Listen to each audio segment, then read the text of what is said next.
What's going on, beautiful people of YouTube? It's Renebean, and that time of the year is getting closer and closer. The season for game hunting is about to kick back off. I know for a lot of us out there, we're not lucky enough to have a seasonal time all year round. We got weather to deal with. People stop going to yard sales, garage sales, and flea markets just aren't really happening. But that time is about to change, and springtime is coming up, and that's when the season really starts kicking off.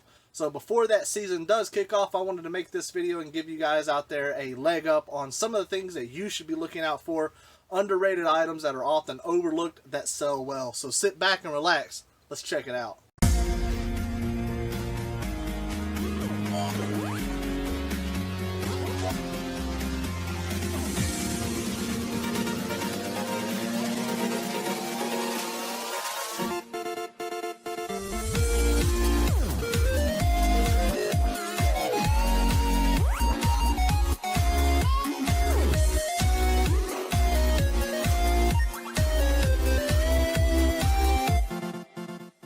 Alright everybody, so before we begin this list, I do want to mention, if you have not already, check out the Discord server I started up.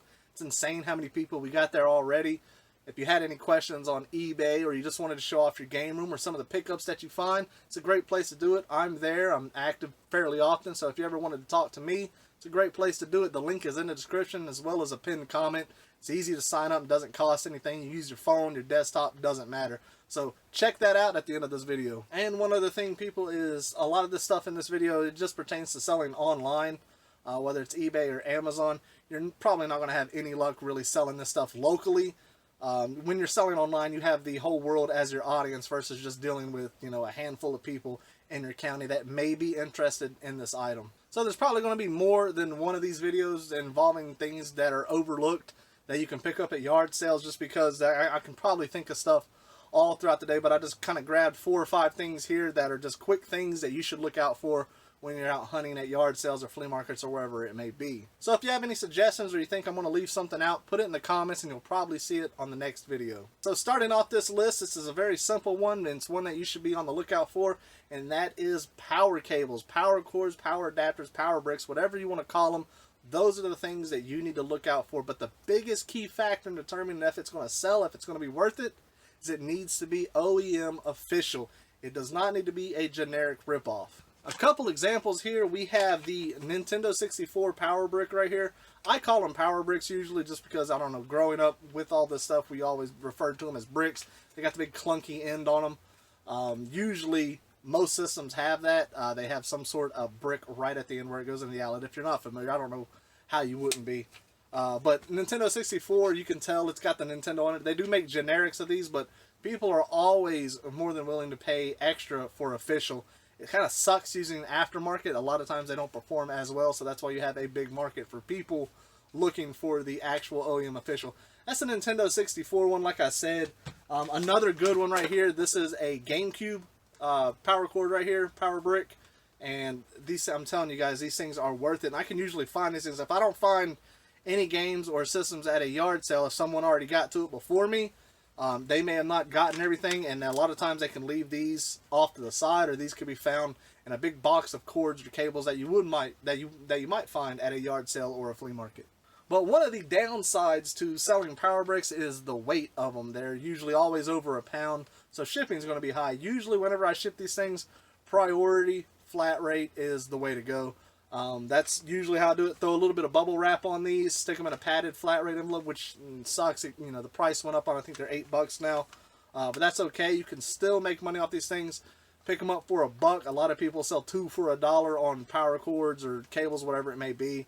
And you can usually find these things all the time, and a lot of people overlook them, especially for NES, Super Nintendo. Check the bricks. If it's official, it'll always say on there, what it is. And Nintendo's infamous for putting Nintendo right on their bricks. So next up on the list, this item takes a little bit of work, but it's profitable if you are willing to put in the time. And by time, it's not really much time at all. It's just, I don't know, 10 minutes or so of breaking it down. That is broken consoles. I find them all the time at flea markets and yard sales. And if you have an honest seller and they're going to say, hey, that NES is broken, or hey, that Super Nintendo does not work, and you can get it for cheap, $3 or $4, it's definitely worth picking up. The reason for that is if you can break them down, separate the parts, you can sell those parts individually. Here's a prime example. This is an NES I pulled out of the shop. It does not work. The board is completely dead on it. But what you can do, I can completely disassemble this. I can sell just the tray itself. Free shipping all day because that's going to be first class no matter what. You could take the pins out. If you know how to refurbish those, you can sell just the pins. I always support refurbished pins over aftermarkets. Aftermarkets are terrible. You have just the board itself, which you can sell. Make sure you sell it as defective. If you know it's defective, I'd put this as defective, $14.99, and I guarantee you someone will buy it. You can sell the shell just itself. You can even get crazy and sell just the bottom shell. Another thing that I have sold, you take out the reset buttons, the power button, you can sell those. You can sell the power ports, or not the power ports, but the controller ports here, and break this thing down. I have made more doing that sometimes than selling an actual unit by itself. So if you see a defective unit out there, now I'd say some defective consoles aren't really worth it. Game Gears that are defective, if you can pick them up very cheap, know how to refurbish those are definitely worth it. So people will buy a defective unit online that's a Game Gear. I usually don't. People usually sell them, I think, maybe 15 bucks or so. A little high for me. I don't like to pay that much for them. But definitely worth picking up defective consoles. I see it all the time. I see a lot of people overlooking them, and I look at this carcass of a console and I think to myself, my God, there's so much profit into that, especially if you're only getting it for a few bucks. Do the extra legwork, break it down, and then sell it out. And I guess I do want to give you a kind of side note mention here of controllers. I'm not going to show you any. You know what a controller looks like. Always pick up your official OEM controllers. Those are always going to sell, especially things like GameCube, because you got, you know, millions of Smash Brother players out there that still love to play with, you know, an actual GameCube controller itself. They always sell great. But one of the downsides to defective controllers is PlayStation 2 controllers. And I have talked about this for years now, and people didn't believe me back then that the PlayStation 2 controllers are starting to die, and now a lot of people are actually seeing that they are. Never pay a lot for a PlayStation 2 controller, like $1 or $2 max, because there is a high chance that controller does not work in some way. I have yet to figure out how to fix those things. I'm not sure anybody actually does. So if you see a PlayStation 2 controller out in the wild, it's great picking it up if you can get it for cheap. Just don't expect it to work 100% right when you get it home. Sometimes, and by sometimes I mean a lot of times, they don't. I have a trash bag literally in my shop filled with PlayStation 2 controllers. I can throw that whole bag on eBay and put it on auction, and I'd be lucky to get a little more than my shipping out of them. So they're not worth it. If you get one that is working, absolutely, they still sell well. People are desperate to find an official PlayStation 2 controller that actually works, but in time, I guarantee most people who want to play PlayStation 2 are going to have to go to aftermarket controllers, sadly. So like I said, you'll probably see more than one of these videos just because there's going to be other things that I think of that you should look out for. I'm not really going to go over a lot of games in this episode. I am going to go over one game in particular, and this is a game I don't understand why so many people leave behind. They don't pick it up. If I could tell you how many times I have picked this game up for 50 cents or $1 and flipped it that same day for 15 bucks, 20 bucks, depending on what type of case it comes in, you would be completely surprised. That game is Wii Sports right here. This is the most common Wii game that's out there. It was a pack-in game. If you're at a flea market or a yard sale, you see a bundle Wii that is too high priced, 100 bucks, 150, only a couple games, this being one of them. Ignore the bundle. Don't ignore the game. Say, hey, would you take $1 for the game? If you can pick this up, I guarantee you will sell it very quickly. I have this thing where I usually set 2 or 3 of them up at once, and then I have this one person, or I've had other people offer me too, let me buy them all for 13 bucks. Let me buy them all for 14 bucks. Even just the disc alone, you can get $10 or $12 for. When it's in the case, this is a little bit more uncommon. This is when you can get 15, 20 bucks or so for it. When you got the actual cardboard sleeve with the manual, $15 all day. Free shipping, very light, quick flip. Everybody ignores this. I have no idea why. Wii Sports is like the go-to flip for a Wii bundle right there. This is one that people want. People are still after. It's a fantastic game. It's one of my favorite games for the Wii, and probably, which is why it's demanding so much. Even though there's so many copies of this out there, it still sells great. Do not ignore this game. So next up on this list are things that don't necessarily have all their parts, all their components. Here's a good example. I have this dual turbo controller. Now, yes, I have both of these, and I have the receiver. If I just found this one, the terminals look good in there, I'll pick it up. If I can get this for $1, I will sell it.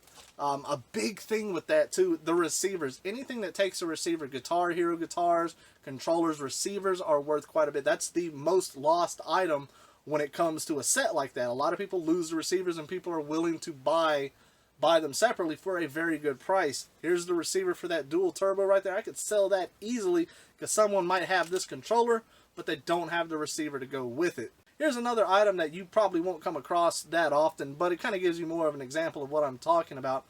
This is a TurboGrafx dust cover for the back of the system.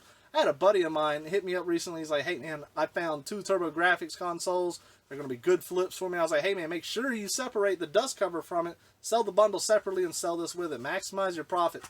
People spend good money for accessories that they need for their consoles or parts that they don't have with it. I got this listed for $35 already with a couple watchers. I've sold 3 of these so far. Like I said, I don't come across them that often.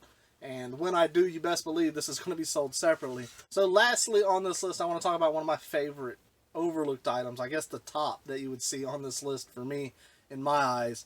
And this is so overlooked. It is unreal. And I don't understand it because you can always get these things ridiculously dirt cheap. And they sell surprisingly well. I have sold dozens of these items, and I will never not pick these up when I'm at a yard sale.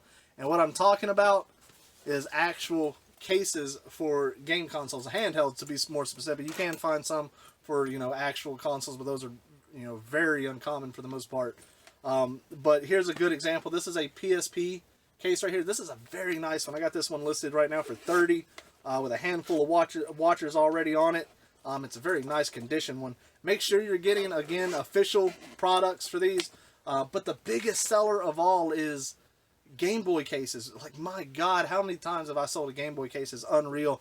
Here's a good example. I haven't listed this one yet, but I guarantee I can get 20 bucks for this thing. Original Game Boy. It's got the pink on there. Multiple spots for games and all the little pockets. Good size with the strap. Paid $1 for that. I guarantee you I'll get $20 for that. Here's another one right here. I only grabbed 3 because all the other ones I've already sold.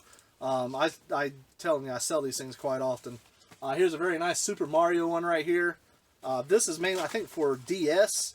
But the good thing about it is you can list it. If you have the original Game Boy one, list this thing. Say, hey, original Game Boy Color, SP, whatever the hell you can put in that thing will work. And they sell surprisingly well.